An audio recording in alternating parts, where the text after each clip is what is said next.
Good morning students. Present time online ಕ್ಲಾಸ್ಗೆ ನಿಮಗೆ ಸ್ವಾಗತ. ಇವತ್ತು ನಾವೇನು ಮಾಡೋಣ, ಜೀವಶಾಸ್ತ್ರ ಭಾಗದಲ್ಲಿ ನಾವು ಜೀವಕ್ರಿಯೆಗಳ ಬಗ್ಗೆ ಅಭ್ಯಾಸ ಮಾಡೋಣ. ಜೀವಕ್ರಿಯೆಗಳು.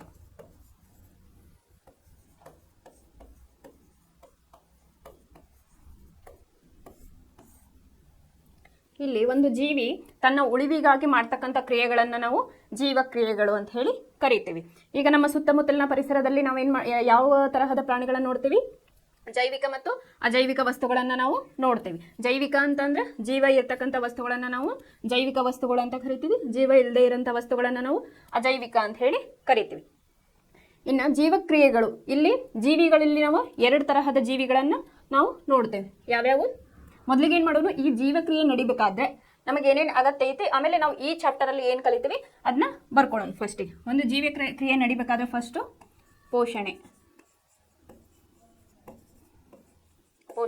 ಇರಬೇಕು. ನೆಕ್ಸ್ಟು ಉಸಿರಾಟ ಇರಬೇಕು. ಮೂರನೇದ್ದು ಸಾಗಾಣಿಕೆ. ನಾಲ್ಕನೇದ್ದು ಏನಿರಬೇಕು? ವಿಸರ್ಜನೆ. ಇವು 4 ಕ್ರಿಯೆಗಳು ಇದ್ದಾಗ ಆ ಜೀವ ಕ್ರಿಯೆಗಳು ನಡೆಯಾಕತ್ತಾವ ಅಂತ ಹೇಳಿ ನಮಗೆಲ್ಲ ಗೊತ್ತಾಗ್ತೈತಿ. ಇಲ್ಲೇ ಪೋಷಣೆ ಅಂತ ನಾ ಹೇಳಿದೆ. ಈಗ ಪೋಷಣೆ, ಒಬ್ಬ ಮನುಷ್ಯಾಗ ಎನರ್ಜಿ ಬರ್ಬೇಕಂದ್ರೇನು? ಶಕ್ತಿ. ಎದರಿಂದ ಬರ್ತೈತಿ? ನಾವು ಫುಡ್, ಆಹಾರದಿಂದ ಏನು ಬರ್ತೈತಿ? ಪೋಷಣೆ ಆಗ್ತೈತಿ. ಇನ್ನು ನೆಕ್ಸ್ಟ್ ಉಸಿರಾಟ. ಈಗ ಮಾನವನ ಒಂದು ದೇಹ ರಚನೆಯಲ್ಲಾಗೈತಿ. ಪ್ರತಿಯೊಂದು ಒಂದೊಂದು ಕೆಲಸಕ್ಕೆ ಒಂದೊಂದು ಅಂಗಾಂಶಗಳು ಅದಾವು. ಈಗ ಫಾರ್ ಎಕ್ಸಾಂಪಲ್ ನಾವು ತಗೊಂಡ್ವಿ ಅಂತಂದ್ರೆ, ಉಸಿರಾಟಕ್ಕೆ ಏನಾಗೈತಿ? ಮನುಷ್ಯನಲ್ಲಿ ಲಂಗ್ಸ್ ಇದಾವೆ. ಅದೇನು ಮಾಡ್ತೈತಿ? ಆಕ್ಸಿಜನ್ ಅನ್ನ ತಗೊಂಡು ಕಾರ್ಬನ್ ಡೈಆಕ್ಸೈಡ್ನ ಹೊರಗೆ ಹಾಕ್ತೈತಿ. ಅದು ಒಂದು ಉಸಿರಾಟ ಕ್ರಿಯೆಗೆ ನಮಗೆ ಲಂಗ್ಸ್ ಅವಶ್ಯಕತೆ ಇದೆ, ಅದು ನಮ್ಮ ದೇಹದಲ್ಲಿ ಇದೆ. ನೆಕ್ಸ್ಟ್ ಸಾಗಾಣಿಕೆ ಅಂತ ಹೇಳಿದ್ದಾರೆ. ಇಲ್ಲೇನು ಸಾಗಾಣಿಕೆ ಅಂತಂದ್ರೇನು? ಬ್ಲಡ್ ಸರ್ಕ್ಯುಲೇಷನ್, ರಕ್ತ ಪರಿಚಲನೆ ಆಗ್ತಾ ಇರ್ತೈತಿ. ಇಲ್ಲಿ ಒಂದು ಸಲ್ಲಿಂದ ಇನ್ನೊಂದು ಸಲಿಗೆ ನಮ್ಮ ಬಾಡಿ ಒಳಗ ಫುಲ್ ಬ್ಲಡ್ ಸರ್ಕ್ಯುಲೇಷನ್ ಆಗ್ತಾ ಇರ್ತೈತಿ. ಒಂದು ಸ್ಥಳದಿಂದ ಇನ್ನೊಂದು ಸ್ಥಳಕ್ಕೆ ಸಾಗಾಣಿಕೆ ಆಗ್ತಾ ಇರ್ತೈತಿ. ಇನ್ನು ವಿಸರ್ಜನೆ ಅಂತಂದ್ರೇನು? ನಾವು ತಗೊಂಡಿರ್ತವಲ್ಲ ಫುಡ್, ಅದೇನಾಗ್ತೈತಿ? ಫಸ್ಟು ನಮ್ಮ ಸಲೈವ ಮೂಲಕ, ಬಾಯಿಂದ, ನಾಲಿಗೆಯಿಂದ ಒಳಗಡೆ ಹೋಗಿ ಅನ್ನನಾಳದ ಮೂಲಕ ಹೋಗಿ ಹೊಟ್ಟೆ ಒಳಗೆ ಹೋಗ್ತದೆ. ಅಲ್ಲೇ ನಮ್ಮ ಸಣ್ಣ ಕರಳು ಮತ್ತು ದೊಡ್ಡ ಕರಳು ಇರ್ತಾವೆ. ಸಣ್ಣ ಕರಳು ಏನು ಮಾಡ್ತೈತಿ? ನಾವು ತಿಂದಿರ್ತಕ್ಕಂಥ ಆಹಾರವನ್ನು ಸಣ್ಣ ಸಣ್ಣ ಪೀಸ್ಗಳನ್ನಾಗಿ ಮಾಡಿ ನೆಕ್ಸ್ಟ್ ಅದು ಕಳಿಸ್ತೈತಿ ನಮ್ಮ ಬಾಡಿಗೆ. ಅಲ್ಲಿರ್ತಕ್ಕಂಥ ಆಸಿಡ್ಗಳು, ಎಂಜೈಮ್ಸ್, ಬ್ಯಾಕ್ಟೀರಿಯಾ ಏನಿರ್ತಾವಲ್ಲ ಆ ಫುಡ್ಡನ್ನು ನಮಗೆ ಶಕ್ತಿಯಾಗಿ ಕನ್ವರ್ಟ್ ಮಾಡ್ತಾವೆ. ಆಮೇಲೆ ಏನಾಗ್ತೈತಿ? ಲಾರ್ಜ್ ಇಂಟೆಸ್ಟೈನ್, ದೊಡ್ಡ ಒಂದು ಕರಳಿಗೆ ಹೋಗಿ ಅದು ವಿಸರ್ಜನೆ ಆಗ್ತೈತಿ. ಅದಕ್ಕಂತ ಹೇಳಿ ನಮ್ಗೆ ಏನದವು? ಮೂತ್ರಪಿಂಡಗಳು ಅಂತ ಹೇಳಿ ಅದಾವು. ಯೂರಿನ್ ಮೂಲಕ ಈ ಥರ ನಮ್ಮದು ವಿಸರ್ಜನೆ ಆಗ್ತಾ ಇರ್ತೈತಿ. ಇದು ನಾವು ಜೀವಕ್ರಿಯೆಗಳು ಆಗ್ಬೇಕಂತಂದ್ರೆ ಏನಿರಬೇಕು? ಪೋಷಣೆ ಇರಬೇಕು, ಉಸಿರಾಟ ಇರಬೇಕು, ಸಾಗಾಣಿಕೆ ಮತ್ತು ವಿಸರ್ಜನೆ ಆಗ್ತಾ ಇರಬೇಕು. ಇನ್ನು ನೆಕ್ಸ್ಟ್ ಈ ಜೀವಿಗಳಲ್ಲಿ ನಾವು ಎರಡು ತರಹದ ಜೀವಿಗಳನ್ನು ನಾವು ನೋಡ್ತೇವೆ.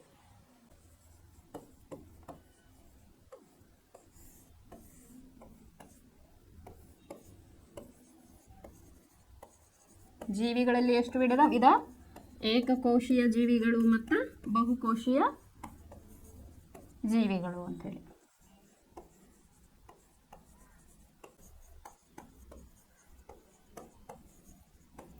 ಏಕಕೋಶೀಯ ಜೀವಿಗಳು ಮತ್ತು ಬಹುಕೋಶೀಯ ಜೀವಿಗಳು ಅಂತ ಹೇಳಿ ನಾವು ಕರಿತೀವಿ.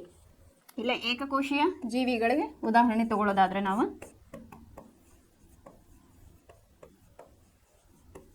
ಅಮೀಬಾ,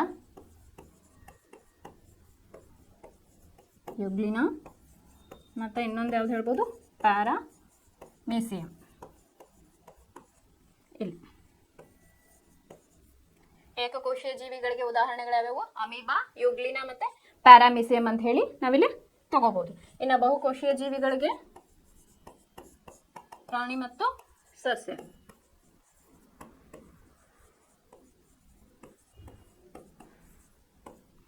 ಫಸ್ಟ್ ಜೀವಿಗಳಲ್ಲಿ ಎಷ್ಟು ವಿಧಗಳು? ಏಕಕೋಶೀಯ ಜೀವಿಗಳು ಮತ್ತು ಬಹುಕೋಶೀಯ ಜೀವಿಗಳು ಅಂತ ಹೇಳಿ. ಏಕಕೋಶೀಯ ಜೀವಿಗಳು ಅಂದ್ರೆ ಏನಪ್ಪ ಅಂತಂದ್ರೆ, ಇವಕ್ಕೆ ಒಂದೇ ಒಂದು ಜೀವಕೋಶ ಇರ್ತೈತಿ. ಒಂದೇ ಒಂದು ಜೀವಕೋಶ ಇದ್ದು ಅದರ ಜೀವಕ್ರಿಯೆಗಳನ್ನು ಅದು ಒಂದೇ ಒಂದು ಜೀವಕೋಶದಿಂದ ಮಾಡ್ತಿರ್ತೈತಿ. ಈಗ ನಾನು ಹೇಳಿದೆ, ಪೋಷಣೆ,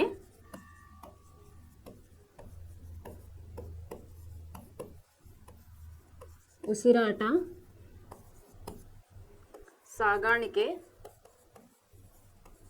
ಮತ್ತು ಇನ್ನೊಂದು ವಿಸರ್ಜನೆ.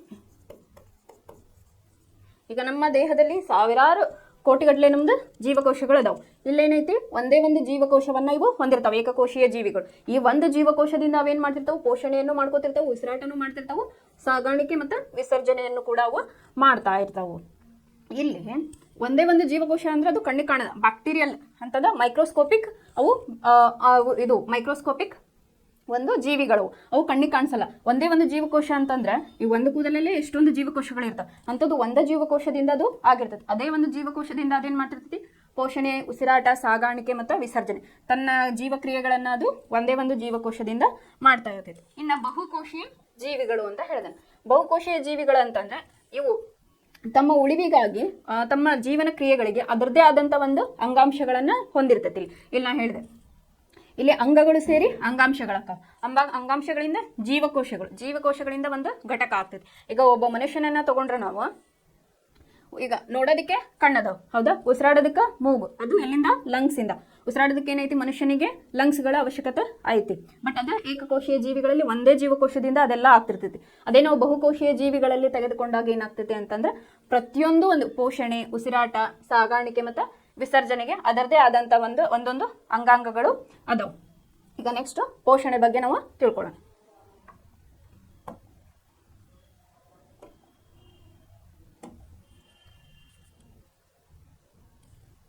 ಇಲ್ಲಿ ಜೀವಿ ತನ್ನ ಕ್ರಿಯೆಗಳನ್ನು ಪೂರೈಸಿಕೊಳ್ಳುವುದಕ್ಕೋಸ್ಕರ ಇಲ್ಲಿ ಹಲವಾರು ಜೀವಕೋಶಗಳು ಅಥವಾ ಹಲವಾರು ಜೀವಕೋಶಗಳಿಂದ ಮಾಡಲ್ಪಟ್ಟಿರ್ತಾವ. ಆಮೇಲೆ ಪ್ರತಿಯೊಂದು ಅಂಗಾಂಗಗಳನ್ನ ಯೂಸ್ ಮಾಡ್ಕೊಂಡೋದು ತನ್ನ ಕ್ರಿಯೆಗಳನ್ನ ಮಾಡ್ತಾ ಇರ್ತೈತಿ ಮಾನವನ ದೇಹ. ಈಗ ಪೋಷಣೆ ಅಂತ ತಗೊಳ್ಳೋಣ.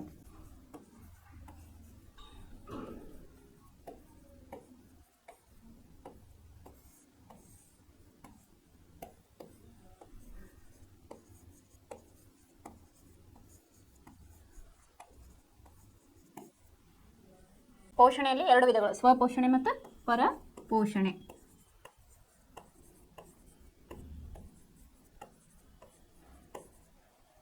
ಇಲ್ಲಿ ಸ್ವಪೋಷಣೆ ಅಂದ್ರೆ ಯಾವ ಎಕ್ಸಾಂಪಲ್, ಸಸ್ಯಗಳು ತಮ್ಮ ಆಹಾರವನ್ನು ತಾವೇ ತಯಾರಿಸಿಕೊಳ್ತಾವೆ, ಸಸ್ಯಗಳು.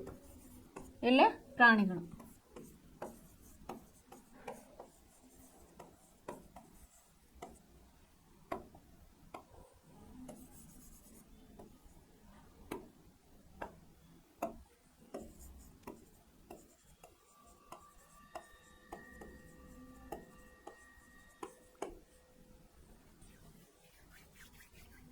ಇಲ್ಲಿ ಪೋಷಣೆ ಒಳಗೆ ನಾವು ಈಗ ಏಕಕೋಶಿ ಮತ್ತು ಬಹುಕೋಶಿಗಳನ್ನು ನೋಡಿದ್ವಿ. ನಾವು ಏಕಕೋಶಿ ಅಂದ್ರೇನು, ಬಹುಕೋಶೀಯ ಜೀವಿಗಳು ಅಂದ್ರೇನು ಅಂತ ಹೇಳಿ ನೋಡಿದ್ವಿ. ಇನ್ನು ನೆಕ್ಸ್ಟು ಏಕಕೋಶಿಯಲ್ಲಿ ನಾವು ಉದಾಹರಣೆಗಳನ್ನು ನೋಡಿದ್ವಿ. ಯಾವ್ದ್ಯಾವುದು, ಅಮೀಬಾ, ಯುಗ್ಲಿನಾ ಮತ್ತು ಪ್ಯಾರಾಮೀಸಿಯಂ.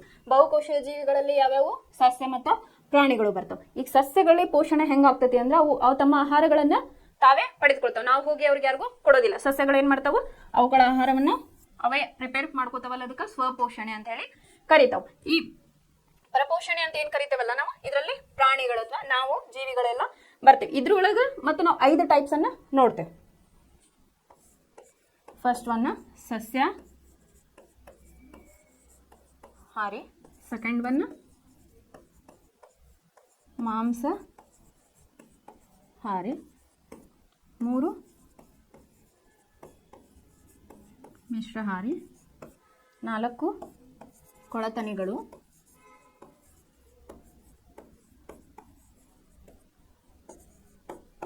5 ಪರಾವಲಂಬಿಗಳು.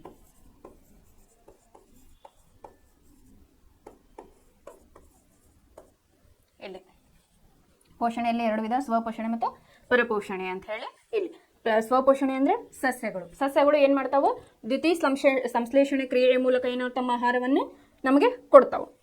ಇದಕ್ಕೆ ನಾವು ಸ್ವಪೋಷಣೆ ಅಂತ ಹೇಳಿ ಕರಿತೇವೆ. ಇಲ್ಲಿ ನಿಮಗೆ ಈಗಾಗಲೇ ಗೊತ್ತೈತೆ, ಸಸ್ಯಗಳು ಏನ್ ಮಾಡ್ತಾವೆ, ಸೂರ್ಯನ ಬೆಳಕು ಮತ್ತು ಕಾರ್ಬನ್ ಡೈಆಕ್ಸೈಡ್ ಮತ್ತು ಲವಣಗಳನ್ನ ಆಮೇಲೆ ಪತ್ರ ಹರಿತನ್ನ ಯೂಸ್ ಮಾಡ್ಕೊಂಡು ಆಹಾರವನ್ನ ತಯಾರಿಸ್ತಾವೆ. ಅವು ಏನ್ ಮಾಡ್ತಾವೆ, ನಮಗೆ ಆಕ್ಸಿಜನ್ ಅನ್ನ ಕೊಟ್ಟು ಕಾರ್ಬನ್ ಡೈಆಕ್ಸೈಡ್ ನ ಬಿಡ್ತಾವೆ. ಇದು ಸಸ್ಯಗಳಲ್ಲಿ ಆಗ್ತಕ್ಕಂಥ ಒಂದು ಪೋಷಣೆ ಅಂತ ನಾವು ಇಲ್ಲೇ ಹೇಳ್ಬೋದು.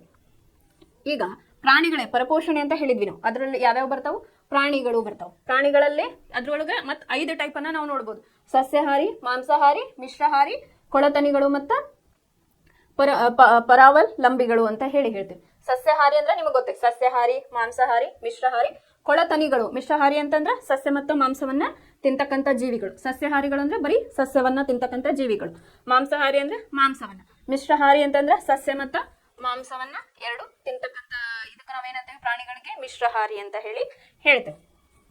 ಇನ್ನು ನೆಕ್ಸ್ಟ್ ಕೊಳತನಿಗಳು ಅಂತಂದ್ರೆ ಇವು ಸತ್ತ ಒಂದು ಸಸ್ಯಗಳು ಮತ್ತು ಪ್ರಾಣಿಗಳಿಂದ ಅದನ್ನ ತಿಂದು ತಮ್ಮ ಜೀವಕ್ರಿಯೆಯನ್ನು ಮಾಡ್ತಾ ಇರ್ತವೆ, ಪೋಷಣೆಯನ್ನ ಮಾಡ್ತಾ ಇರ್ತವೆ. ಅದಕ್ಕೆ ಕೊಳೆತನಿಗಳು ಅಂತ ಹೇಳ್ತೀವಿ. ಇನ್ನು ಪರಾವಲಂಬಿಗಳು ಅಂತಂದ್ರೆ ಇದು ಹೆಸರೇನು ಸೂಚಿಸ್ತೈತಿ, ಇನ್ನೊಬ್ರ ಮೇಲವು ಡಿಪೆಂಡ್ ಅದಾವು, ಪರಾವಲಂಬಿ ಅಂತ ಹೇಳಿ ನಾವು ಕರಿತೇವೆ. ಈಗ ಎಕ್ಸಾಂಪಲ್ ಯಾವ್ದು ತಗೋಬಹುದು ಪರಾವಲಂಬಿಗೆ? ನಾವು ಏನು ತಲೆಯಲ್ಲಿ, ನೆಕ್ಸ್ಟ್ ಸೊಳ್ಳೆ. ಇಲ್ಲ ಪರಾವಲಂಬಿ ಅಂತಂದ್ರೇನು, ಇನ್ನೊಬ್ರು ಈಗ ನೀವೆಲ್ಲ ಆಹಾರ ತಿಂದಿರ್ತಾರ, ತಿಂದದು ಬ್ಲಡ್ ಕನ್ವರ್ಟ್ ಆಗಿ ನಮಗೆ ಎನರ್ಜಿಯನ್ನು ಕೊಟ್ಟಿರ್ತೈತೆ. ಅದೇನು ಮಾಡ್ತೈತಿ, ರೆಡಿ ಇರ್ತಕ್ಕಂಥ ಬ್ಲಡ್ ಅನ್ನ ತಿಂದು ತನ್ನ ಜೀವಕ್ರಿಯೆಯನ್ನ ನಡೆಸ್ಕೊಳ್ತೈತೆ. ಅದೇ ತರ ಈಗ ಸೊಳ್ಳೆಗಳು ಏನ್ ಮಾಡ್ತಾವೆ, ಬಂದು ಕಚ್ಚಿ ತಮ್ಮ ಆಹಾರವನ್ನ ಪಡೆದುಕೊಳ್ತಾವೆ. ಅವು ಇನ್ನೊಬ್ರ ಮೇಲೆ ಡಿಪೆಂಡ್ ಇರ್ತಾವೆ. ಅದಕ್ಕೆ ಏನಂತ ಕರೀತಾರೆ ಅಂತಂದ್ರೆ ಪರಾವಲಂಬಿಗಳು ಅಂತ ಹೇಳಿ ಕರೀತಾರೆ. ಇಲ್ಲಿ ನೋಡ್ರಿ, ಪೋಷಣೆ ಒಳಗೆ ಎರಡು, ಸ್ವಪೋಷಣೆ ಮತ್ತು ಪರಪೋಷಣೆ.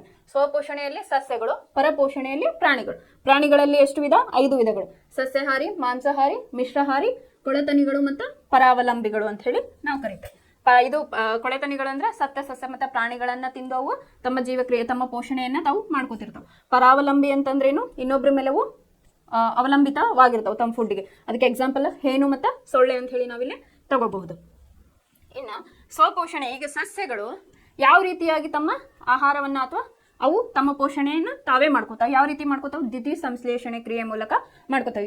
ಇದು ಈಗಾಗಲೇ ನಮ್ಗೆ ಗೊತ್ತಿರೋದ ವಿಷಯ, ದ್ಯುತಿ ಸಂಶ್ಲೇಷಣೆ ಕ್ರಿಯೆ. ಅದು ಹೆಂಗಾಗ್ತೈತಿ? ದ್ಯುತಿ ಸಂಶ್ಲೇಷಣೆ ಕ್ರಿಯೆ ಆಗ್ಬೇಕಂತಂದ್ರೆ ಅದು ಒಂದು ಸಸ್ಯ ಏನು ಮಾಡ್ತೈತಿ, ಕಾರ್ಬನ್ ಡೈಆಕ್ಸೈಡ್ನ ಯೂಸ್ ಮಾಡ್ಕೋತೈತಿ. ಕಾರ್ಬನ್ ಡೈಆಕ್ಸೈಡ್ ಮತ್ತು ನೀರು, ಲವಣಗಳು ಮತ್ತು ಪತ್ರ ಹರಿತನ ಯೂಸ್ ಮಾಡ್ಕೊಂಡು ಅದೇನು ಮಾಡ್ತೈತಿ, ತನ್ನ ಪೋಷಣೆಯನ್ನ ಮಾಡ್ಕೋತೈತಿ. ಇದು ಸ್ವಪೋಷಣೆ. ಅದನ್ನ ಯಾವ ರೀತಿ ಅಂತ ಹೇಳಿ ನಾನು ನಿಮ್ಗೆ ಎಕ್ಸ್ಪ್ಲೇನ್ ಮಾಡ್ತಾ ಹೋಗ್ತೇನೆ. ಫಸ್ಟಿಗೆ ಏನು ಮಾಡೋಣ, ಸ್ವಪೋಷಣೆ ಫಸ್ಟ್ ಸಸ್ಯಗಳ ಬಗ್ಗೆ ತಿಳ್ಕೊಂಡು ಆಮೇಲೆ ನೆಕ್ಸ್ಟ್ ಪರಪೋಷಣೆ ಬಗ್ಗೆ ನಾವು ತಿಳ್ಕೊಳ್ಳೋಣ. ಪ್ರಾಣಿಗಳೊಳಗೆ ಅಂದರೆ ಜೀವಿಗಳಲ್ಲಿ ನಮ್ದು ಪೋಷಣೆ ಯಾವ ಥರ ಆಗ್ತತಿ ಅಂತ ಹೇಳಿ. ಫಾರ್ ಎಕ್ಸಾಂಪಲ್ ಈಗ ಸಸ್ಯಗಳದ್ದು ನೋಡಿದ್ವಿ ನಾವು, ಈಗ ದ್ಯುತಿ ಸಂಶ್ಲೇಷಣೆ ಕ್ರಿಯೆ ಮೂಲಕ ಅದೆಲ್ಲ ನಡೀತೈತಿ ಇಲ್ಲೇ. ಆಮೇಲೆ ನೆಕ್ಸ್ಟ್ ಮಾನವನಲ್ಲಿ ಏನಾಗ್ತೈತಿ ಜೀವಿಗಳಲ್ಲಿ ಅಂತಂದ್ರೆ ನಾನು ಹೇಳಿದೆ, ಈಗ ಒಂದೊಂದು ಕ್ರಿಯೆಗೆ ಒಂದೊಂದು ಅಂಗಗಳು ನಮ್ಮಲ್ಲಿ ಅದಾವು. ಈಗ ವಿಸರ್ಜನೆಗೆ ಅಂತ ಹೇಳಿ ಮೂತ್ರಪಿಂಡಗಳು ಅದಾವು, ಆಮೇಲೆ ಉಸಿರಾಟಕ್ಕೆ ಲಂಗ್ಸ್ ಅದಾವು, ಆಮೇಲೆ ಬ್ಲಡ್ ಸರ್ಕ್ಯುಲೇಷನ್ ಆಗ್ತಿರ್ತೈತಿ, ಹಾರ್ಟು ಬ್ಲಡ್ ಅನ್ನ ಪಂಪ್ ಮಾಡ್ತಾ ಇರ್ತೈತಿ. ಆಮೇಲೆ ಸ್ಮಾಲ್ ಇಂಟೆಸ್ಟೈನ್, ಸಣ್ಣ ಕರುಳು ಏನ್ ಮಾಡ್ತೈತಿ, ಫುಡ್ ಅನ್ನ ಸಣ್ಣ ಸಣ್ಣ ಪೀಸ್ಗಳಾಗಿ ಮಾಡಿ ಅದನ್ನ ನೆಕ್ಸ್ಟ್ ನಮಗೆ ಲಾರ್ಜ್ ಇಂಟೆಸ್ಟೈನ್ಗೆ ಕಳಿಸ್ತೈತಿ. ಲಾರ್ಜ್ ಇಂಟೆಸ್ಟೈನ್ ಏನ್ ಮಾಡ್ತೈತಿ, ಅದನ್ನ ವಿಸರ್ಜನೆಯನ್ನ ಮಾಡ್ತಾ ಇರ್ತೈತಿ. ಈ ರೀತಿ ಮಾನವನಲ್ಲಿ, ಜೀವಿಗಳಲ್ಲಿ ಪೋಷಣೆ ಆಗ್ತಾ ಇರ್ತೈತಿ. ಫಸ್ಟ್ ನಾವೇನ್ ಮಾಡೋಣ, ಸಸ್ಯಗಳಲ್ಲಿ ಯಾವ ರೀತಿ ಪೋಷಣೆ ಆಗ್ತೈತಿ ಫಸ್ಟ್ ತಿಳ್ಕೊಳ್ಳೋಣ. ನೆಕ್ಸ್ಟ್ ಮಾನವನ ಅಥವಾ ಜೀವಿಗಳಲ್ಲಿ ಪೋಷಣೆ ಯಾವ ರೀತಿಯಾಗಿ ಆಗ್ತೈತಿ ಅಂತ ಹೇಳಿ ನೋಡೋಣ. ಈಗ ಪ್ರಾಣಿಗಳಲ್ಲಿ ನಾವು ಒಂದೊಂದು ಇದನ್ನ ಮಾಡ್ಕೊತ ಹೋಗೋಣ. ಉಸಿರಾಟ ಕ್ರಿಯೆ ಹೆಂಗಾಗ್ತೈತಿ, ಡೈಜೆಷನ್ ಯಾವ ಥರ ಅಂದರೆ ತಿಂದಿದ್ದ ಫುಡ್ಡು ಯಾವ ಥರ ಜೀರ್ಣಕ್ರಿಯೆ ಆಗ್ತೈತಿ, ಆಮೇಲೆ ಅದು ಯಾವ ರೀತಿಯಾಗಿ ವಿಸರ್ಜನೆ ಹೊಂದೈತಿ, ಅದೆಲ್ಲ ನಾವು ಸ್ಟೆಪ್ ಬೈ ಸ್ಟೆಪ್ ಪರಪೋಷಣೆ ಏನು ಪ್ರಾಣಿಗಳದಾವಲ್ಲ ಅದ್ರೊಳಗೆ ನಾವು ಅದನ್ನ ತಿಳ್ಕೋಬಹುದು. ಈಗ ಫಸ್ಟ್ ಸ್ವಪೋಷಣೆ ಬಗ್ಗೆ ನಾವು ತಿಳ್ಕೊಳ್ಳೋಣ. ಇಲ್ಲಿ ಸ್ವಪೋಷಕಗಳ ಪೋಷಣೆ ಬಗ್ಗೆ ನಾವಿಲ್ಲಿ ತಿಳಿದುಕೊಳ್ಳೋಣ. ನಾನು ಹೇಳಿದೆ ಈಗ ಪ್ಲಾಂಟ್ಸ್ ಏನು ಸಸ್ಯಗಳು ಇರ್ತಾವಲ್ಲ ತಮ್ಮ ಪೋಷಣೆಯನ್ನ ತಾವೇ ಮಾಡ್ಕೋತಾವೆ. ಯಾವ ರೀತಿ ಮಾಡ್ಕೋತಾವೆ, ದ್ಯುತಿ ಸಂಶ್ಲೇಷಣೆ ಕ್ರಿಯೆಯ ಮೂಲಕ ಇಲ್ಲಿ ಮಾಡ್ಕೋತಾವೆ. ಇಲ್ಲೇನ್ ಮಾಡಿದಾರೆ, ಕಾರ್ಬನ್ ಡೈಆಕ್ಸೈಡ್ ಮತ್ತು ನೀರಿನ ರೂಪದಲ್ಲಿ ವಸ್ತುಗಳನ್ನು ತೆಗೆದುಕೊಂಡು, ಇಲ್ಲಿ ಕಾರ್ಬನ್ ಡೈಆಕ್ಸೈಡ್ ಮತ್ತು ನೀರನ್ನು ತೆಗೆದುಕೊಂಡು in presence of chlorophyll and sunlight ಅಂದ್ರೆ ಸೂರ್ಯನ ಬೆಳಕು ಮತ್ತು ಕ್ಲೋರೋಫಿಲ್ ಅನ್ನ ಯೂಸ್ ಮಾಡ್ಕೊಂಡದು ಗ್ಲೂಕೋಸ್ ಆಗಿ ಕನ್ವರ್ಟ್ ಆಗ್ತೈತಿ. ಇಲ್ಲೇ ಹೇಳಿದಾರು, ಕಾರ್ಬನ್ ಡೈಆಕ್ಸೈಡ್ ಮತ್ತು ನೀರಿನ ರೂಪದಲ್ಲಿ ಈ ವಸ್ತುಗಳನ್ನು ತೆಗೆದುಕೊಂಡು ಇನ್ ಪ್ರೆಸೆನ್ಸ್ ಆಫ್ ಸೂರ್ಯನ ಬೆಳಕು ಮತ್ತು ಕ್ಲೋರೋಫಿಲ್ ಉಪಸ್ಥಿತಿಯಲ್ಲಿ ಕಾರ್ಬೋಹೈಡ್ರೇಟ್ಗಳಾಗಿ ಕನ್ವರ್ಟ್ ಆಗ್ತಾವು ಅಂತ ಹೇಳಿ. ಸಸ್ಯಗಳಲ್ಲಿ ಶಕ್ತಿ ಪೂರೈಸಲು ಕಾರ್ಬೋಹೈಡ್ರೇಟ್ ಬಳಸಲ್ಪಡುತ್ತದೆ. ಇದನ್ನ ನೀವು ಅಪ್ಕಮಿಂಗ್ ಕ್ಲಾಸ್ ಒಳಗೆ ನೋಡ್ತೀರಿ ಅಂತ ಹೇಳಿ ಹೇಳಿದಾರೆ. ಇಲ್ಲಿ ಏನಂತಂದ್ರೆ ಫಸ್ಟ್ ಪ್ಲಾಂಟ್ಗಳು ಏನ್ ಮಾಡ್ತಾವೆ, ಸಸ್ಯಗಳು ಕಾರ್ಬನ್ ಡೈಆಕ್ಸೈಡ್ ನ ತಗೋತಾವೆ. ಅದು ವಾಟರ್ ಜೊತೆಗೆ ಕಾರ್ಬನ್ ಡೈಆಕ್ಸೈಡ್ ಮತ್ತು ವಾಟರ್ ಇನ್ ಪ್ರೆಸೆನ್ಸ್ ಆಫ್ ನಾ ಹೇಳಿದೆ ಕ್ಲೋರೋಫಿಲ್ ಮತ್ತು ಸೂರ್ಯನ ಬೆಳಕಿನಿಂದಾಗಿ ನಮ್ಗೆ ಕಾರ್ಬೋಹೈಡ್ರೇಟ್ ಆಗಿ ಇಲ್ಲಿ ಕನ್ವರ್ಟ್ ಆಗ್ತೈತಿ. ಗ್ಲೂಕೋಸ್ ಮತ್ತು ಆಕ್ಸಿಜನ್ ಮತ್ತು ವಾಟರ್ ಇಲ್ಲೇ ರಿಯಾಕ್ಟೆಂಟ್ಸ್ನ ಪ್ರಾಡಕ್ಟ್ಸ್ ಇಲ್ಲೇ ಕೊಟ್ಟಿದ್ದಾರೆ ಇಲ್ಲಿ. ಆಮೇಲೆ ದ್ಯುತಿ ಸಂಶ್ಲೇಷಣೆ ಕ್ರಿಯೆ ನಡೆಯುವಾಗ 3 ಇಂಪಾರ್ಟೆಂಟ್ ಕ್ರಿಯೆಗಳು ನಡೀತಾವೆ. ಯಾವ್ಯಾವು ಅಂತ ಹೇಳಿ, ಕ್ಲೋರೋಫಿಲ್ನಿಂದ ಬೆಳಕಿನ ಶಕ್ತಿ ಹೀರಲ್ಪಡುತ್ತದೆ. ಈಗ ಸಸ್ಯಗಳಲ್ಲಿ ನಮಗೆ ಗೊತ್ತೈತಿ, ಇಲ್ಲೇ ಕೊಟ್ಟಿದ್ದಾರೆ ನಿಮ್ಗೊಂದು ಎಲೆ ಎಕ್ಸಾಂಪಲ್ನ, ಇದನ್ನ ನಾನು ಆಮೇಲೆ ತೋರಿಸ್ತೇನೆ ಯಾವ ರೀತಿಯಾಗಿ ಅಂತ ಹೇಳಿ. ಇಲ್ಲಿ ಒಂದು ಎಲೆಗಳನ್ನು ತಗೊಂಡಾಗ ಅಲ್ಲಿ ಕ್ಲೋರೋಪ್ಲಾಸ್ಟ್ ಅಂತ ಹೇಳಿ ಏನು ಕರಿತೀವಲ್ಲ, ಕ್ಲೋರೋಪ್ಲಾಸ್ಟ್ ಅಲ್ಲಿ ಇರ್ತೈತಿ. ಕ್ಲೋರೋಫಿಲ್ ಏನಿರ್ತೈತಲ್ಲ, ಕ್ಲೋರೋಫಿಲ್ ಬೆಳಕಿನ ಶಕ್ತಿಯನ್ನ ಹೀರುವಿಕೆ ಇಲ್ಲಿ ಏನ್ ಮಾಡ್ತೈತಿ, ಫಸ್ಟು ಹೀರ್ಕೋತೈತಿ. ನೆಕ್ಸ್ಟ್ ಬೆಳಕಿನ ಶಕ್ತಿ ಏನಿರ್ತೈತಲ್ಲ ರಾಸಾಯನ ಶಕ್ತಿಯಾಗಿ ಪರಿವರ್ತನೆ ಹೊಂದಿ ಮತ್ತು ನೀರಿನ ಅಣುಗಳು ಹೈಡ್ರೋಜನ್ ಆಕ್ಸಿಜನ್ ಆಗಿ ವಿಭಜಿಸಲ್ಪಡುತ್ತದೆ ಅಂತ ಹೇಳಿದ್ದಾರೆ. ಇಲ್ಲೇ ಕ್ಲೋರೋಫಿಲ್ ಮೂಲಕ ಅದು ಶಕ್ತಿಯನ್ನ ಪಡೆದುಕೊಳ್ತೈತಿ. ಶಕ್ತಿ ಏನಾಗಿ ಇಲ್ಲಿ ಆಕ್ಸಿಜನ್ ಮತ್ತೆ ಇಲ್ಲಿ ಗ್ಲೂಕೋಸ್ ಆಗಿ ಕನ್ವರ್ಟ್ ಆಯ್ತು, ಮತ್ತೆ ಆಕ್ಸಿಜನ್ ಮತ್ತೆ ಹೈಡ್ರೋಜನ್ ಆಗಿ ಇಲ್ಲೇ ಕನ್ವರ್ಟ್ ಆಯ್ತು ಅಂತ ಹೇಳಿದ್ದಾರೆ. ಮತ್ತೆ ಕಾರ್ಬನ್ ಡೈಆಕ್ಸೈಡ್ ಕಾರ್ಬೋಹೈಡ್ರೇಟ್ ಆಗಿ ಇಲ್ಲಿ ಪರಿವರ್ತಿಸಲ್ಪಡುವುದು ಅಂತ ಹೇಳಿದ್ದಾರೆ. ಇಲ್ಲಿ ಒಂದು ಕ್ರಿಯೆ ಆದಾಗ ಏನೇನು ಬರ್ತೈತಿ ಅಂತ ಇಲ್ಲ ಹೇಳಿದ್ದಾರೆ. ನೆಕ್ಸ್ಟ್ ಈಗ ಸ್ವಪೋಷಣೆ ಯಾವ ರೀತಿ ಆಗ್ತೈತಿ ಅಂತ ಒಂದು ಎಲೆಯನ್ನ ತಗೋಬೇಕು. ಒಂದು ಅಡ್ಡ ಸೀಳಿಕೆ ಅಂತ ಡಿಸೆಕ್ಷನ್ ಅಂತ ಕರೀತಾರೆ ಇದಕ್ಕೆ. ಒಂದು ಹಸಿರು ಎಲೆಗಳನ್ನ ತಗೊಂಡು ಸೂಕ್ಷ್ಮ ದರ್ಶಕದಲ್ಲಿ ಅಂದ್ರೆ ಮೈಕ್ರೋಸ್ಕೋಪ್ ಒಳಗ ಇಟ್ಟಾಗ ಕೆಲವು ಜೀವಕೋಶಗಳು ಹಸಿರು ಚುಕ್ಕೆಗಳನ್ನ, ಕೆಲವು ಜೀವಕೋಶಗಳು ಏನಾಗಿರ್ತಾವ ಹಸಿರು ಚುಕ್ಕೆಗಳಿಂದ ಕೂಡಿರ್ತಾವು. ಈ ಹಸಿರು ಚುಕ್ಕೆಗಳು ಕ್ಲೋರೋಫಿಲ್ ಅನ್ನು ಒಳಗೊಂಡಿರ್ತಾವು ಅಂತ ಹೇಳಿದ. ಈಗ ನೀವು ಸಾಮಾನ್ಯವಾಗಿ ಒಂದು ಎಲೆಯನ್ನು ತಗೊಳ್ರಿ, ಅದ್ರೊಳಗ ಗ್ರೀನ್ ಕಲರ್ ಡಾಟ್ಸ್ ಇರ್ತಾವ, ಅದಕ್ಕೆ ಏನಂತಾರ ಕ್ಲೋರೋಫಿಲ್ಗಳಂತ ಕರೀತಾರ. ಈ ಕ್ಲೋರೋಪ್ಲಾಸ್ಟ್ಗಳೇನು ಕಣದಂಗಳ ಅಂತ ಹೇಳ್ತಲ್ಲ, ದ್ವಿತೀಯ ಸಂಶ್ಲೇಷಣ ಕ್ರಿಯೆಗೆ ಕ್ಲೋರೋಫಿಲ್ ಅವಶ್ಯಕ ಅಂತ ನಾ ಇಲ್ಲಿ ಹೇಳಿದ್ವಿ ನಾವು. ಕ್ಲೋರೋಫಿಲ್ ಮತ್ತೆ ಸೂರ್ಯನ ಬೆಳಕನ್ನು ಯೂಸ್ ಮಾಡ್ಕೊಂಡು ನಮಗೆ ಕಾರ್ಬೋಹೈಡ್ರೇಟ್ ಮತ್ತೆ ಆಕ್ಸಿಜನ್ ವಾಟರ್ ಆಗಿ ಕನ್ವರ್ಟ್ ಆಗ್ತಾವ ಅಂತ ಹೇಳಿದ್ವಿ. ಇಲ್ಲಿ ಫಸ್ಟ್ ಅವ್ರು ಏನ್ ಮಾಡಿದ್ರು, ಒಂದು ಎಲೆಯ ನೀಳ ಸೀಳಿಕೆಯ ಚಿತ್ರ ಅಥವಾ ಡಿಸೆಕ್ಟ್ ಅಂತ ಕರೀತಾರೆ. ಅದನ್ನ ಡಿಸೆಕ್ಷನ್ ಮಾಡಿ ಮೈಕ್ರೋಸ್ಕೋಪ್ ಒಳಗಿಟ್ಟಾಗ ಏನಾಗ್ತೈತಿ, ಕೆಲವು ಗ್ರೀನ್ ಡಾಟ್ಗಳು ಕಾಣಿಸ್ತಾವ. ಅದಕ್ಕೆ ಏನಂತಾರ ಕ್ಲೋರೋಫಿಲ್ ರಂಧ್ರಗಳು ಅಥವಾ ಕ್ಲೋರೋಫಿಲ್ ಅನ್ನ ಹೊಂದಿರ್ತೈತಿ ಅಂತ ಹೇಳ್ತಿರ್ತಾವ. ಇನ್ನು ನೆಕ್ಸ್ಟ್ ಇಲ್ಲಿ ಕಾರ್ಬನ್ ಡೈಆಕ್ಸೈಡ್ ಹೇಗೆ ಪಡೆಯುತ್ತದೆ ಅಂತ ನಾವಿಲ್ಲ ತಿಳಿದುಕೊಳ್ಳೋಣ. ಇದಕ್ಕ ತೆರೆದ ಮತ್ತು ಮುಚ್ಚಿದ ಪತ್ರರಂಧ್ರಗಳು ಅಂತ ಕರೀತಾರೆ. ಇಲ್ಲೇ ತೋರಿಸಿದ್ದಾರೆ ಪತ್ರರಂಧ್ರಗಳು ಮತ್ತೆ ಇದು ಕಾವಲು ಜೀವಕೋಶಗಳು ಅಂತ ಇಲ್ಲಿ ಕೊಟ್ಟಿದ್ದಾರೆ. ಇಲ್ಲಿ ಒಂದು ರಿಯಾಕ್ಷನ್ ಇದು ಕೊಟ್ಟಿದ್ದಾರೆ ನಿಮ್ಗೆ ಚಿತ್ರವನ್ನ. ಇಲ್ಲಿ ತೆರೆದ ಮತ್ತು ಮುಚ್ಚಿದ ಪತ್ರರಂಧ್ರ ಅಂತ ಹೇಳಿದ್ದಾರೆ. ಈ ಎಲೆಗಳಲ್ಲಿ ಕಂಡುಬರುವ ಚಿಕ್ಕ ರಂಧ್ರಗಳಾದ ಪತ್ರರಂಧ್ರಗಳ ಬಗ್ಗೆ ನಾವು ಪತ್ರರಂಧ್ರಗಳ ಬಗ್ಗೆ ನೀವು ಈಗಾಗಲೇ ಕಲ್ತಿದ್ದೇವೆ. ಯಾವಾಗ 9ನೇ ಕ್ಲಾಸ್ ಒಳಗ ಪತ್ರರಂಧ್ರ ಅಂದ್ರೆ ಏನಂತ ಕಲ್ತಿದ್ದೇವೆ. ಎಲೆಗಳಲ್ಲಿ ಅನಿಲಗಳ ವಿನಿಮಯ ಅಧಿಕ ಪ್ರಮಾಣದಲ್ಲಿ ಆಗ್ತೈತಿ. ಎಲೆಗಳೊಳಗ ಏನಾಗ್ತತಿ, ಇಲ್ಲೇ ಅನಿಲಗಳ ಆಕ್ಸಿಜನ್ ತಗೊಳ್ಳೋದು ಬಿಡೋದು ಅದೇನಾಗ್ತೈತಿ ಇಲ್ಲಿ ವಿನಿಮಯ ಆಗ್ತಾ ಇರ್ತೈತಿ ಅಂತ ಹೇಳಿದೆ. ಎಲೆಗಳಲ್ಲಿ ದ್ವಿತೀಯ ಸಂಶ್ಲೇಷಣೆಯ ಉದ್ದೇಶಕ್ಕಾಗಿ ಎಲೆಗಳಲ್ಲಿ ಅನಿಲಗಳ ವಿನಿಮಯವು ಅಧಿಕ ಪ್ರಮಾಣಗಳಲ್ಲಿ ಈ ರಂಧ್ರಗಳ ಮೂಲಕ ಆಗುತ್ತದೆ. ಇಲ್ಲಿ ಅನಿಲಗಳ ವಿನಿಮಯ ಎಲ್ಲಿಂದ ಆಗ್ತೈತಿ, ಇಲ್ಲೇ ಕಾಂಡಗಳು ಮತ್ತು ಬೇರುಗಳು ಎಲೆಗಳ ಮೂಲಕ ಇಲ್ಲಿ ವಿನಿಮಯ ಆಗ್ತಿರ್ತೈತಿ. ಆದಾಗ ಈ ಪತ್ರರಂಧ್ರಗಳು ಏನಿರ್ತಾವಲ್ಲ, ಇಲ್ಲಿ ತೋರ್ಸಾರ ನೋಡ್ರಿ, ಪತ್ರರಂಧ್ರಗಳು ಏನದಾವಲ್ಲ ಅಧಿಕ ಪ್ರಮಾಣದ ನೀರು ಕೂಡ ನಷ್ಟವಾಗ್ತಿರ್ತೈತಿ. ಅವಾಗ ಅಲ್ಲಿ ವಿನಿಮಯ ಆಗ್ಬೇಕಾದ್ರೆ ನೀರು ಕೂಡ ವೇಸ್ಟ್ ಆಗ್ತಿರ್ತೈತಿ. ಅವಾಗ ಏನಾಗ್ತೈತಿ, ದ್ವಿತೀಯ ಸಂಶ್ಲೇಷಣೆಗಾಗಿ ಕಾರ್ಬನ್ ಡೈಆಕ್ಸೈಡ್ ನ ಅಗತ್ಯವಿಲ್ಲದಾಗ ಸಸ್ಯವು ರಂಧ್ರಗಳನ್ನ ಮುಚ್ಚುತ್ತದೆ. ಈಗ ಯಾವಾಗ ಅದಕ್ಕೆ ಅವಶ್ಯಕತೆ ಇರಂಗಿಲ್ಲಲ್ಲ ಕಾರ್ಬನ್ ಡೈಆಕ್ಸೈಡ್ ಅವಾಗ ಅದು ಮುಚ್ಕೋತತಿ. ಯಾವಾಗ ಅದಕ್ಕೆ ಅವಶ್ಯಕತೆ ಇರ್ತೈತಲ್ಲ ಅವಾಗ ಅದು ಓಪನ್ ಆಗ್ತತಿ ಅಂತ ಹೇಳಿದಾರೆ. ಅದಕ್ಕೆ ಇಲ್ಲಿ ಏನ್ ಮಾಡಿದಾರೆ, ತೆರೆದ ಮತ್ತು ಮುಚ್ಚಿದ ಪತ್ರರಂಧ್ರಗಳು ಅಂತ ಇಲ್ಲಿ ಫಸ್ಟ್ ಚಿತ್ರದೊಳಗೆ ನೋಡ್ರಿ. ಫಸ್ಟ್ ಏನ್ ಮಾಡಿದಾರೆ ಅವರು, ಕ್ಲೋರೋಪ್ಲಾಸ್ಟ್ ಇದನ್ನ ಗ್ರೀನ್ ಕಲರ್ ಒಳಗ ನಿಮಗ ತೋರಿಸಿದಾರೆ. ಹೌದಾ, ಇದು ಕ್ಲೋರೋಪ್ಲಾಸ್ಟ್, ಇದು ಪತ್ರರಂಧ್ರ. ಹೇಳಿದ್ನಲ್ಲ ನಾನು, ಪತ್ರರಂಧ್ರ ಏನ್ ಮಾಡ್ತತಿ, ಕಾರ್ಬನ್ ಡೈಆಕ್ಸೈಡ್ ಬೇಕಾದಾಗ ಓಪನ್ ಆಗ್ತತಿ, ಕಾರ್ಬನ್ ಡೈಆಕ್ಸೈಡ್ ಬ್ಯಾಡ್ ಅಂದಾಗ ಅದು ಕ್ಲೋಸ್ ಆಗ್ತತಿ. ಇಲ್ಲೇ ತೆರೆದ ಮತ್ತು ಮುಚ್ಚಿದ ಪತ್ರರಂಧ್ರ, ಇಲ್ಲಿ ನೋಡ್ರಿ ಓಪನ್ ಐತಿ ಪತ್ರರಂಧ್ರ, ಇಲ್ಲೇ ಕ್ಲೋಸ್ ಐತಿ. ಇವೆಲ್ಲ ಸುತ್ತಲೂ ಗ್ರೀನ್ ಡಾಟ್ ಇದಾವಲ್ಲ, ಇವು ಕ್ಲೋರೋಪ್ಲಾಸ್ಟ್ ಅಂತ ನಾವು ಇವನ್ನ ಕರಿತೇವೆ. ಇವು ಕಾವಲು ಜೀವಕೋಶಗಳು ಅಂತ ಇವೇನದಾವಲ್ಲ ಇವಕ್ಕೆ ನಾವು ಕಾವಲು ಜೀವಕೋಶಗಳು ಅಂತ ಕರಿತೇವೆ. ಈ ಕಾವಲು ಜೀವಕೋಶಗಳು ಏನು ಪ್ರವೇಶಿಸ್ತಾವಲ್ಲ ಒಳಗ, ಅವಾಗ ಏನಾಗ್ತೈತಿ, ಅವು ಉಬ್ಬುತ್ತಾವ. ಕಾವಲು ಜೀವಕೋಶಗಳು ಏನ್ ಮಾಡ್ತಾವ, ಉಬ್ಬುತ್ತಾವ. ಆಮೇಲೆ ಪತ್ರರಂಧ್ರ ತೆರೆಯಲು ಕಾಣುವ. ಈಗ ಕಾವಲು ಜೀವಕೋಶಗಳು ನೀರನ್ನ ಪ್ರವೇಶಿಸ್ತತಲ್ಲ ಕಾವಲು ಜೀವಕೋಶಗಳು, ಅವಾಗ ಅವು ಉಬ್ಕೋತಾವ. ಆಮೇಲೆ ಆ ಪತ್ರರಂಧ್ರ ತೆರೆಯಲು ಅದು ಹೆಲ್ಪ್ ಮಾಡ್ತತಿ ಅಂತ ಆಮೇಲೆ ಅದೇ ರೀತಿ ಕಾವಲ ಜೀವಕೋಶಗಳು ಮುದುಡಿದಾಗ ಪತ್ರರಂಧ್ರಗಳು ಕೂಡ ಇಲ್ಲಿ ಮುಚ್ಕೋತಾವು ಅಂತ ಹೇಳಿದ್ದಾರೆ. ಇಲ್ಲಿ ನೋಡ್ರಿ, ಫಸ್ಟ್ ಇದನ್ನ ಚಿತ್ರವನ್ನ ನೀವು ತಿಳ್ಕೊಳ್ರಿ. ಫಸ್ಟ್ ಏನ್ ಮಾಡ್ರಿ, ಇದು ನೀಳ ಸೀಳಿಕೆ ಒಂದು ಚಿತ್ರ. ಇಲ್ಲಿ ಏನ್ ಮಾಡ್ಯಾರ, ಎರಡು ಚಿತ್ರಗಳನ್ನ ಫಸ್ಟ್ ನಿಮಗೆ ಇಲ್ಲಿ ಏನ್ ಮಾಡಿದ್ರು, ಒಂದು ಚಿತ್ರವನ್ನ, ಒಂದು ಎಲೆಯ ನೀಳ ಸೀಳಿಕೆಯ ಚಿತ್ರವನ್ನ ತೋರಿಸಿದ್ರು. ಇಲ್ಲೇ ನೋಡ್ರಿ, ನಮಗೆ ಒಂದು ಎಲೆ ಒಳಗ ಏನೇನ್ ಭಾಗಗಳದಾವ ಅಂತ ನಿಮಗೆ ಮೊದಲ ಈಗ ಗೊತ್ತಾಗೈತಿ. ಇದು ಲ್ಯಾಮಿನಾ, ಇದು ನಾಳ, ಆಮೇಲೆ ನಡುದಿಂಡು. ನಡು ಒಂದು ಹೋಗಿರ್ತೈತಲ್ಲ, ಬೇರೆ ಟೈಪ್ ಇರ್ತೈತಲ್ಲ ಅದು, ಅದಕ್ಕೆ ಏನಂತಾರ ನಡುದಿಂಡು ಅಂತ ಹೇಳ್ತಾರೆ. ಫ್ಲೋಯಂ ಮತ್ತು ಗ್ಸೈಲಮ್ ನಾಳಕೂರ್ಚಗಳು ಅಂತ ಇದು ಗ್ಸೈಲಮ್ ಮತ್ತು ಫ್ಲೋಯಂ ಬಗ್ಗೆ ನೀವು ಮುಂದಿನ ಕ್ಲಾಸಲ್ಲಿ ಇದ್ರ ಬಗ್ಗೆ ಹೆಚ್ಚಿನ ನೀವು ಮುಂದಿನ ಕ್ಲಾಸಸ್ಸಲ್ಲಿ ತಿಳ್ಕೊತಾ ಹೋಗ್ತೀರಾ. ಗ್ಸೈಲಮ್ ಅಂದ್ರೇನು, ಫ್ಲೋಯಂ ಅಂದ್ರೇನು ಅಂತ ನಿಮಗೆ ಗೊತ್ತಾಗ್ತೈತಿ. ಆಲ್ರೆಡಿ ನಿಮಗೆ ಇದ್ರ ಬಗ್ಗೆ ಸ್ವಲ್ಪ ಐಡಿಯಾನು ಐತಿ, ಗ್ಸೈಲಮ್ ಅಂದ್ರೇನು, ಫ್ಲೋಯಂ ಅಂದ್ರೇನು ಅಂತ ಈಗ ಒಂದು ಎಲೆಯ ಅಡ್ಡ ಸೀಳಿಕೆಯ ನೋಟ ಅಂತ ಕೊಟ್ಟಿದೆ. ಒಂದು ಎಲೆಯನ್ನು ನಾವು ಅದನ್ನ ಡಿಸೆಕ್ಷನ್ ಮಾಡಿ ಮೈಕ್ರೋಸ್ಕೋಪ್ ಒಳಗೆ ಇಟ್ಟಾಗ ಏನಾಗ್ತೈತಿ ಅಂತಂದ್ರೆ, ಮೇಲಿನ ಇದು ಎಪಿಡರ್ಮಿಸ್, ಮೇಲಿನ ಎಪಿಡರ್ಮಿಸ್, ಇದು ಕೆಳಗಿನ ಎಪಿಡರ್ಮಿಸ್. ಎಪಿಡರ್ಮಿಸ್ ಅಂದ್ರೇನು, ಹೊರಗಿನ ಕೋಟು, ಅದಕ್ಕೆ ಎಪಿಡರ್ಮಿಸ್ ಅಂತ ಕರೀತಾರೆ. ಇವು ಗ್ರೀನ್ ಡಾಟ್ ಕಾಣಿಸ್ತಾವ, ನೀವು ಮೈಕ್ರೋಸ್ಕೋಪ್ ಒಳಗೆ ಹಾಕಿದಾಗ ಏನಾಗ್ತೈತಿ, ಗ್ರೀನ್ ಡಾಟ್ಗಳು ಕಾಣಿಸ್ತಾವ. ಅದು ಏನು, ಕ್ಲೋರೋಪ್ಲಾಸ್ಟ್ಗಳು ಅಂತ ಕರೀತಾರೆ. ಗಾಳಿ ತುಂಬಿದ ಅವಕಾಶಗಳು, ನಡುವೇನು ಸ್ಪೇಸ್ ಇರ್ತೈತಲ್ಲ ಅದಕ್ಕೆ ಗಾಳಿ ತುಂಬಿದ ಅವಕಾಶಗಳು ಅಂತ ಹೇಳಿ ಕರೀತಾರೆ. ಎಲ್ಲಿ ಸೆಲ್ಸ್ ನಡುವೆ ಏನದವಲ್ಲ ಇಲ್ಲಿ ಜಾಗ ಇರ್ತೈತಲ್ಲ ಅದಕ್ಕೆ ಗಾಳಿ ತುಂಬಿದ ಅವಕಾಶಗಳು ಅಂತ ಹೇಳಿ ಹೇಳ್ತಾರೆ. ಕಾವಲು ಜೀವಕೋಶ ಹೇಳಿದ್ನಲ್ಲ, ಉಗ್ಗೋದು ಮತ್ತು ಕುಗ್ಗೋದು ಅದು ಮಾಡ್ತಾ ಇರ್ತೈತಿ. ಇಲ್ಲಿ ನೆಕ್ಸ್ಟ್ ಏನಿತ್ತು, ಇಲ್ಲಿ ತೆರೆದ ಮತ್ತು ಮುಚ್ಚಿದ ಪತ್ರರಂಧ್ರ ಅಂತ ಹೇಳಿ ಕೊಟ್ಟಿದ್ದಾರೆ. ಇಲ್ಲಿ ತೆರೆದ ಮತ್ತು ಮುಚ್ಚಿದ ಪತ್ರರಂಧ್ರ ಅಂತ ಹೇಳಿ, ಈಗ ದ್ವಿತೀಯ ಸಂಶ್ಲೇಷಣ ಕ್ರಿಯೆ ಒಳಗೆ ನಮ್ಗೆ ಏನ್ ಬೇಕು, ಕಾರ್ಬನ್ ಡೈಆಕ್ಸೈಡ್ ಬೇಕು ಅಂತ ನಾ ಹೇಳಿದೆ. ಇಲ್ಲ ಅನಿಲಗಳ ವಿನಿಮಯ ಎದರಿಂದ ಆಗ್ತಿರ್ತೈತಿ, ಪತ್ರರಂಧ್ರಗಳ ಮೂಲಕ ಇಲ್ಲಿ ಅನಿಲ ವಿನಿಮಯಗಳು ಆಗ್ತಾ ಇರ್ತೈತಿ. ಇಲ್ಲಿ ಅನಿಲ ವಿನಿಮಯ ಹೆಂಗ್ ಆಗ್ತಿರ್ತೈತಿ, ಕಾಂಡ, ಬೇರು ಮತ್ತು ಎಲೆಗಳ ಮೂಲಕ ಆಗ್ತಾ ಇರ್ತೈತಿ ಅಂತ ನಾನು ಹೇಳಿದೆ. ಆಮೇಲೆ ಇದು ದ್ವಿತೀಯ ಕಾರ್ಬನ್ ಡೈಆಕ್ಸೈಡ್ ಯಾವಾಗ ಬೇಕಲ್ಲ ಅವಾಗ ಅವು ಪತ್ರರಂಧ್ರಗಳು ಓಪನ್ ಆಗ್ತಾವ.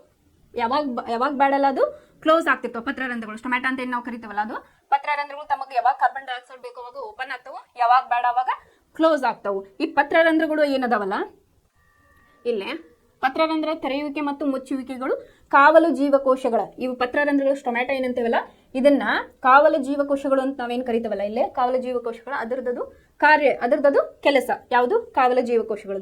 ಈ ಕಾವಲು ಜೀವಕೋಶಗಳು ಏನ್ ಮಾಡ್ತಾವ, ನೀರು ಪ್ರವೇಶಿಸ್ತಾವಲ್ಲ ಅವಾಗ ಉಬ್ಬತಾವವು. ಆಮೇಲೆ ಏನಾಗ್ತತಿ, ಪತ್ರರಂಧ್ರ ಈಗ ನೀರೇನ್ ಪ್ರವೇಶಿಸಿದಾಗ ಅದು ಓಪನ್ ಆಗ್ತತಿ, ಅವಾಗ ಓಪನ್ ಆದಾಗ ಅದು ಪತ್ರರಂಧ್ರ ತೆರೆಯಲು ನಮಗ ಅವಕಾಶವನ್ನ ಅಲ್ಲಿ ಸಸ್ಯಗಳಲ್ಲಿ ಅದು ಅವಕಾಶವನ್ನ ಮಾಡಿಕೊಡ್ತೈತಿ. ಅದೇನ್ ಹೇಳಿದ್ರೆ ಪತ್ರರಂಧ್ರದ ತೆರೆಯುವಿಕೆ ಮತ್ತು ಮುಚ್ಚುವಿಕೆ ಕೆಲಸ ಎದ್ರದಾಗೈತಿ, ಕಾವಲು ಜೀವಕೋಶಗಳದ್ದು ಆಗೈತಿ. ಇಲ್ಲಿ ಕಾವಲು ಜೀವಕೋಶದೊಳಗೆ ನೀರು ಪ್ರವೇಶಿಸಿದಾಗ ಅವು ಉಬ್ಬುತ್ತವೆ ಮತ್ತು ಪತ್ರರಂಧ್ರ ತೆರೆಯಲು ಅದು ಅನುವು ಮಾಡಿ ಕೊಡ್ತೈತಿ ಅಂತ ಹೇಳಿ ಹೇಳಿದ್ದಾರೆ. ಆಮೇಲೆ ಕಾವಲು ಜೀವಕೋಶಗಳು ಯಾವಾಗ ಮುದುಡ್ತಾವಲ್ಲ ಅವಾಗ ಪತ್ರರಂಧ್ರಗಳು ಕೂಡ ಮುದುಡಿಕೊಳ್ತಾವ. ಹಾಗಾಗಿ ಇಲ್ಲಿ ನೀವು ಇಲ್ಲೇ ಚಿತ್ರದೊಳಗೆ ನೋಡ್ರಿ, ಇಲ್ಲಿ ಕೊಟ್ಟಾರ ನಿಮಗೆ ತೆರೆದ ಮತ್ತು ಮುಚ್ಚಿದ ಪತ್ರರಂಧ್ರ ಅಂತ ಹೇಳಿ. ಇಲ್ಲೇನದಾವಲ್ಲ ಇವು ಕಾವಲು ಜೀವಕೋಶಗಳು, ಇವು ಪತ್ರರಂಧ್ರಕ್ಕ ನೀರು ಇದು ಆದಾಗ ಉಬ್ಬುತ್ತಾವ, ಆಮೇಲೆ ಪತ್ರರಂಧ್ರ ಓಪನ್ ಆಗಾಕದು ಹೆಲ್ಪ್ ಮಾಡ್ತಾವ ಅಂತ ಹೇಳಿದೆ.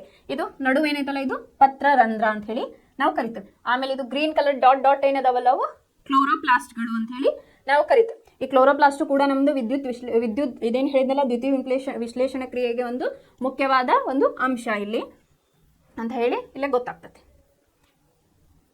ಆಮೇಲೆ ಈಗ ಹಳ್ಳಿ ಒಳಗೆ ಏನ್ ಮಾಡ್ತಾರ, ರಾತ್ರಿ ಹೊತ್ತು ಮರದ ಕೆಳಗೆ ಮಲಗಬಾರ್ದು ಅಂತ ಹೇಳಿ ಹೇಳ್ತಾರ, ಹೌದಾ? ಇಲ್ಲಿ ಏನಾಗ್ತಿರ್ತೈತಿ, ಸಸ್ಯಗಳು ಏನ್ ಮಾಡ್ತಾವ, ಹಗಲೊತ್ನಾಗ ಕಾರ್ಬನ್ ಡೈಆಕ್ಸೈಡ್ ನ ತಗೊಂಡು ಆಕ್ಸಿಜನ್ ನ ಹೊರಗೆ ಬಿಡ್ತಿರ್ತಾವ. ಅಂದ್ರೆ ಆ ಆಕ್ಸಿಜನ್ ನಾವು ಸೇವಿಸ್ತಿರ್ತೇವೆ, ಅದು ವಿಷಕಾರಿ ಅಲ್ಲ. ಅದೇ ನೀವು ರಾತ್ರಿ ಹೊತ್ನಾಗ ಏನಾಗ್ತಿರ್ತೈತಿ ಅಂದ್ರೆ ಉಲ್ಟಾ ಪ್ರೊಸೆಸ್ ಆಗ್ತಿರ್ತೈತಿ ಸಸ್ಯಗಳ ಒಳಗ. ಯಾವ ರೀತಿ ಅಂತಂದ್ರೆ ಕಾರ್ಬನ್ ಡೈಆಕ್ಸೈಡ್ ನ ಅಲ್ಲಿ ಬಿಡುಗಡೆಯನ್ನ ಮಾಡ್ತಾ ಇರ್ತೈತಿ ಸಸ್ಯಗಳಲ್ಲಿ. ಆದ್ರಿಂದ ಏನ್ ಹೇಳ್ತಾರೆ, ಹಳ್ಳಿ ಒಳಗ ಏನ್ ಮಾಡ್ತಿರ್ತಾರ ಅಂತಂದ್ರ ರಾತ್ರಿ ಹೊತ್ತು ಗಿಡದ ಕೆಳಗೆ ಮಲಗಬೇಡ ಅಥವಾ ಮರದ ಕೆಳಗೆ ಮಲಗಬೇಡ, ಅಲ್ಲಿ ದೆವ್ವ ಬರ್ತೈತಿ ಅಂತ ಹೇಳ್ತಿರ್ತಾರೆ. ಎಲ್ಲಿ ಹೆಚ್ಚಾಗಿ ಎಲ್ಲಿ ಹೇಳ್ತಿರ್ತಾರ, ಅಲ್ಲಿ ಹುಣಸೆ ಮರದ ಕೆಳಗೆ ಹೇಳ್ತಿರ್ತಾರೆ. ಯಾಕಂದ್ರೆ ಅಲ್ಲಿ ಹೆಚ್ಚಿನ ಪ್ರಮಾಣದೊಳಗೆ ಕಾರ್ಬನ್ ಡೈಆಕ್ಸೈಡ್ ರಿಲೀಸ್ ಆಗೋದ್ರಿಂದ ಏನಾಗ್ತೈತಿ ಅಂದ್ರೆ ಕುತ್ತಿಗೆ ಹಿಚ್ಚಕ್ದಂತ ಫೀಲ್ ಆಗ್ತಾ ಇರ್ತೈತಿ. ಅದಕ್ಕೆ ಏನ್ ಮಾಡ್ತಾರ, ರಾತ್ರಿ ಹೊತ್ತು ಅಲ್ಲೇ ಸಸ್ಯಗಳ ಇದು ಗಿಡ ಅಥವಾ ಮರದ ಕೆಳಗೆ ಮಲಗಬಾರ್ದು ಅಂತ ಹೇಳೋ ಉದ್ದೇಶ ಇದು. ಯಾಕಂದ್ರೆ ಅವು ಏನ್ ಮಾಡ್ತಿರ್ತಾವು, ಕಾರ್ಬನ್ ಡೈಆಕ್ಸೈಡ್ ನ ಬಿಡ್ತಿರ್ತಾವ ಹೊರಗ. ಅವಾಗ ಏನಾಗ್ತೈತಿ, ಅಲ್ಲಿ ವಿಷಾಂಶ ತುಂಬಿಕೊಂಡಿರ್ತೈತಿ. ಅದರಿಂದ ಏನಾಗ್ತಿರ್ತೈತಿ, ನೆಗೆಟಿವ್ ಎನರ್ಜಿಯಲ್ಲೇ ಕ್ರಿಯೇಟ್ ಆಗೈತಿ ಅಂತ ಹೇಳ್ತಿರ್ತಾರೆ. ಅಲ್ಲಿ ಅದೇನಾಗ್ತೈತಿ, ಕಾರ್ಬನ್ ಡೈಆಕ್ಸೈಡ್ ಪ್ರೆಷರೈಸ್ಡ್ ಅನಿಸ್ತೈತಿ. ಅಲ್ಲಿ ಮಲ್ಕೊಂಡಾಗ ಯಾರೋ ಬಂದು ಕುತ್ತಿಗೆ ಹಿಚ್ಚಕಾತಾರೇನೋ ಅನ್ನೋ ಫೀಲ್ ಬರ್ತಿರ್ತೈತಿ. ಆದ್ರಿಂದ ರಾತ್ರಿ ಹೊತ್ತು ಮರದ ಕೆಳಗೆ ಮಲಗಬಾರ್ದು ಅಂತ ಹೇಳಿ ಹೇಳಿದ್ದಾರೆ. ಇನ್ನು ಪರಪೋಷಕಗಳ ಪೋಷಣೆ, ಇಷ್ಟೊತ್ತು ಏನು ನೋಡಿದ್ವಿ ನಾವು ಇಲ್ಲೇ ಇದು ಸಸ್ಯಗಳಿಗೆ ಯಾವ ರೀತಿಯಾಗಿ ಪೋಷಣೆ ಆಗ್ತೈತಿ ಅಂತ ಹೇಳಿ ನೋಡಿದ್ವಿ. ಇದನ್ನ ನಾಳೆ ನಾವು ನೆಕ್ಸ್ಟ್ ಕ್ಲಾಸ್ ಒಳಗೆ ಇನ್ನೂ ಡೀಟೇಲ್ ಆಗಿ ನಾವು ನೋಡೋಣ. ಇಲ್ಲಿ ಫಸ್ಟ್ ಪರಪೋಷಕಗಳ ಪೋಷಣೆ ಅಂತಂದ್ರೆ ತಮ್ಮ ಆಹಾರಕ್ಕಾಗಿ ಬೇರೆದನ್ನ ನಾವು ಡಿಪೆಂಡ್ ಇರ್ತೇವೆ. ಒಂದು ಪರಪೋಷಣೆ ಅಂತಂದ್ರೆ ಈಗ ನಾವು ಆಹಾರ ನಾವು ತಿಂದಾಗ ಮಾತ್ರ ಅದು ಎನರ್ಜಿಯಾಗಿ ಕನ್ವರ್ಟ್ ಆಗ, ಅದು ಎಲ್ಲಿಂದ ಪಡ್ಕೋತೀವಿ ನಾವು ಅದನ್ನ, ಹೊರಗೆ ನಾವು ಸಸ್ಯಗಳಿಂದ ಪಡ್ಕೊಂಡು ನಾವು ಅದನ್ನ ಎನರ್ಜಿಯಾಗಿ ಕನ್ವರ್ಟ್ ಮಾಡ್ಕೊಂಡು ನಾವು ಇರ್ತೇವೆ. ಅದನ್ನ ಇದಕ್ಕೇನು ಹೇಳ್ತಾರೆ, ಪರಪೋಷಣೆ. ಅದು ಯಾವ ರೀತಿಯಾಗಿ ಪೋಷಣೆ ಆಗ್ತಿರ್ತೈತಿ ನಮ್ಮ ದೇಹದಲ್ಲಿ ಅಂತ ಹೇಳಿ ನಾವು ನೆಕ್ಸ್ಟ್ ಕ್ಲಾಸಸ್ ಅಲ್ಲಿ ನೋಡೋಣ.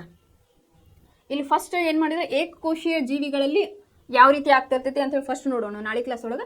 ಆಮೇಲೆ ಬಹುಕೋಶೀಯ ಜೀವಿಗಳು ನಾವೇನದೇವಲ್ಲ ನಮ್ಮಲ್ಲಿ ಯಾವ ರೀತಿ ಆಗ್ತಿರ್ತೈತಿ ಅಂತ ಹೇಳಿ ನಾವು ಅಪ್ಕಮಿಂಗ್ ಕ್ಲಾಸಸ್ ಒಳಗೆ ನೋಡೋಣ. Thank you.